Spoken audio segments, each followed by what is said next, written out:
মাত্র 24 ঘন্টার মধ্যে জামাত ইসলামী রাজনীতিতে ভিন্ন বার্তা দিল। রাজনীতিতে এখন আলোচ্য বিষয় জামাত। জামাত যা করে তাই হিট। জামাত যা করে সেটা নিয়ে ব্যাপক আলোচনা, মিডিয়ায় ব্যাপক রিপোর্ট, এবং সেই রিপোর্টের টিআরপি অনেক, ভিউ, রিয়াক্ট অনেক। দর্শক, জামাত ইসলামী লোগো পরিবর্তন করেছে, এটা নিয়ে তোলপাড় তৈরি হলো।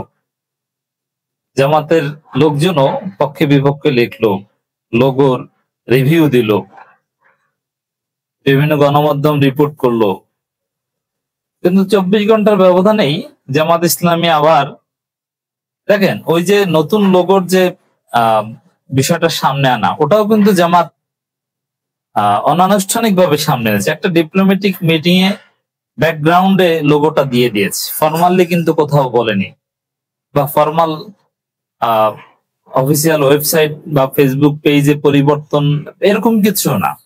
জাস্ট একটা ডিপ্লোম্যাটিক মিটিং এ পরীক্ষামূলক ভাবে ব্যবহার করা হয়েছে। তো ওইটাকেই সবাই ধরে নিয়েছে যে জামাতের লোগো চেঞ্জ করেছে। এমনকি আমরা ওটাকে জামাত 2.0 একটা ম্যানিফেস্টেশন হিসেবে আমরা আখ্যা দিয়েছিলাম। হ্যাঁ, ইটস ট্রু, কথা ওইটাই, জামাত পরিবর্তন হচ্ছে, জামাত 2.0। তো এখন এই বিষয়টা নিয়ে সবচেয়ে বেশি ঘুরপাক খাচ্ছে বিএনপি। এটা একটা মজার আলাপ। লোগো পরিবর্তন করে জামাত আর ঘুরপাক দৌড়দৌড়ি এগুলো করে বিএনপি, সমস্যা হয় বিএনপির। এখন সে স্প্যানিশ রাষ্ট্রদূতের সাথে মিটিং এ নতুন লোগোর বিষয়টা সামনে এনেছিল জামাত। এখন আবার আমরা দেখছি উইদিন 24 আওয়ার্স, মানে ওই স্প্যানিশ রাষ্ট্রদূতের সাথে মিটিং এর পরবর্তী 24 ঘন্টার মধ্যেই আর একটা মিটিং, আমিরে জামাতের সঙ্গে ভুটানের রাষ্ট্রদূতের সৌজন্য সাক্ষাৎ। এটার দুইটা দিক। প্রথম হচ্ছে যে প্রত্যেক দিন কোনো না কোনো ফরেন মিশনের প্রতিনিধি দল বা কেউ না কেউ জামাত ইসলামের সাথে, আমিরে জামাতের সাথে সাক্ষাৎ করে। এর মানে সম্ভাব্য ক্ষমতাসীন পার্টি হিসেবে জামাত ইসলামীকে মূল্যায়ন করছে বা ট্রিট করছে। ওইটা ধরে নিয়ে বিভিন্ন বন্ধু রাষ্ট্র, মিত্র রাষ্ট্র তারা তাদের ফরেন পলিসি অপারেট করছে। এটা একটা দিক। একটা হচ্ছে এই যে বৈঠক, আমি খবরটা একটু আপনাদেরকে জানাই। 29 সেপ্টেম্বর সোমবার সকাল 9টায় বাংলাদেশ জামাত ইসলামের আমির ডাক্তার শফিকুর রহমানের সঙ্গে তার বসুন্ধরাস্থ কার্যালয়ে বাংলাদেশে নিযুক্ত ভুটানের মান্যবর রাষ্ট্রদূত মিস দাসো কারমা হাসু দর্জি এক সৌজন্য বৈঠকে মিলিত হন।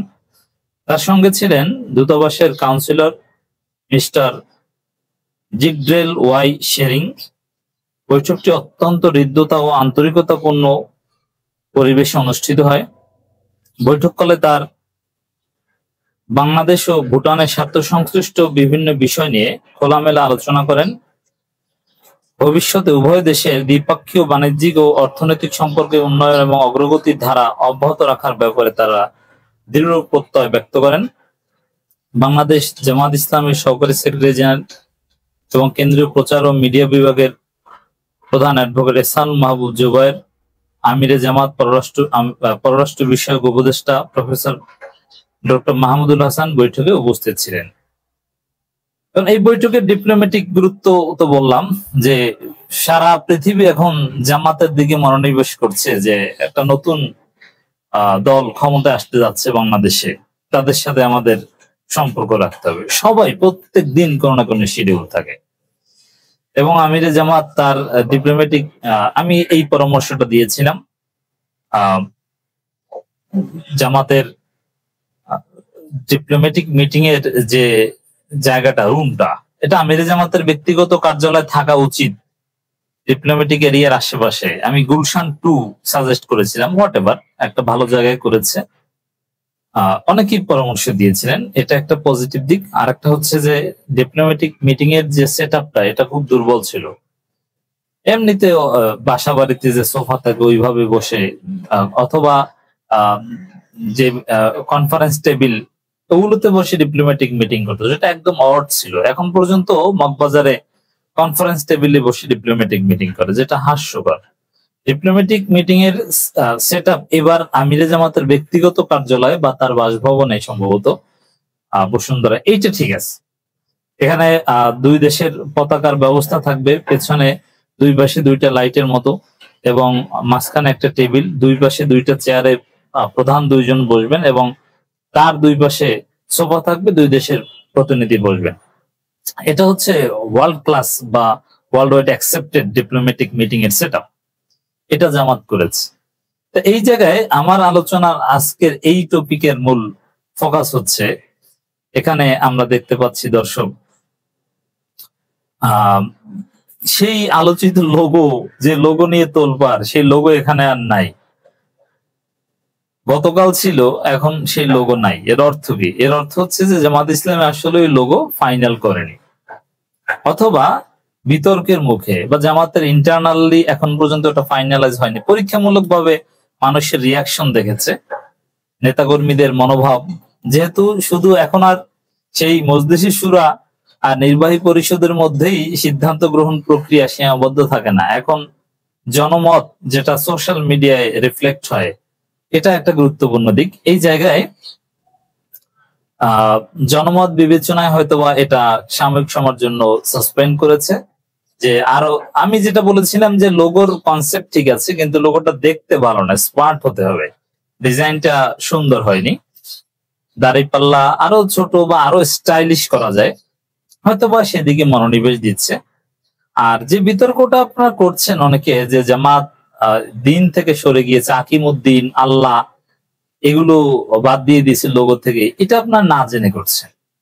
জামাতের লোগোতে কবে আকিমউদ্দিন ছিল আর কবে আল্লাহ ছিল, এটা আপনার কোথায় পেয়েছেন? না, এটা ছিল না।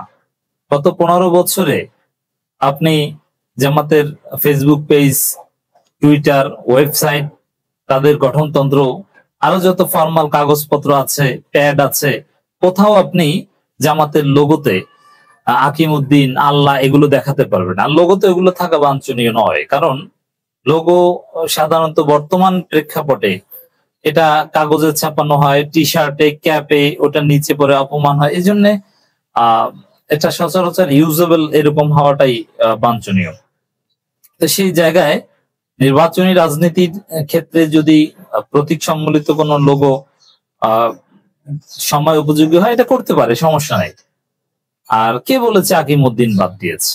আপনি আকিমউদ্দিন এটা ছিল কোন ইসলামী দলের লোগোতে? কোরআন হাদিস আছে, কোরআন হাদিস সম্বলিত লোগো, যে জিনিসটার সচরাচর ইউজ, এটা না থাকাটাই বাঞ্ছনীয়, হতে পারে।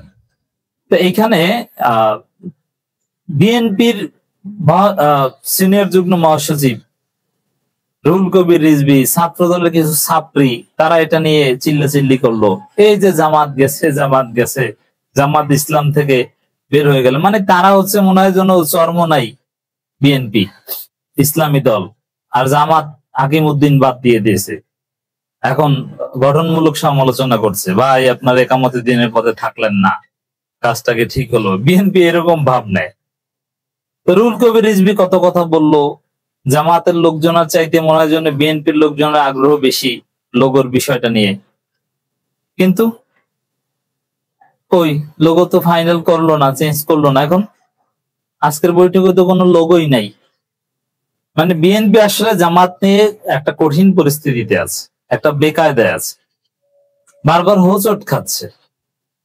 জামাত প্রশ্নে বিএনপি ঘুরপাক খাচ্ছে,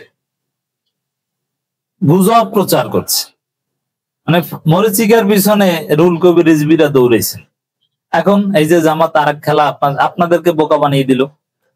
লোগো নিয়ে এমনিতে যাই হোক, লোগো এটা জামাতের প্রক্রিয়াধীন বিষয়, ঠিক তৈরি করার কাজ চলছে, আরো অনেকগুলো অপশন হয়তো আপনারা দেখবেন, মতামত নেওয়া হবে, কিন্তু বিএনপি ঘুরপাক খাচ্ছে। এটা হচ্ছে একটা মজার বিষয়।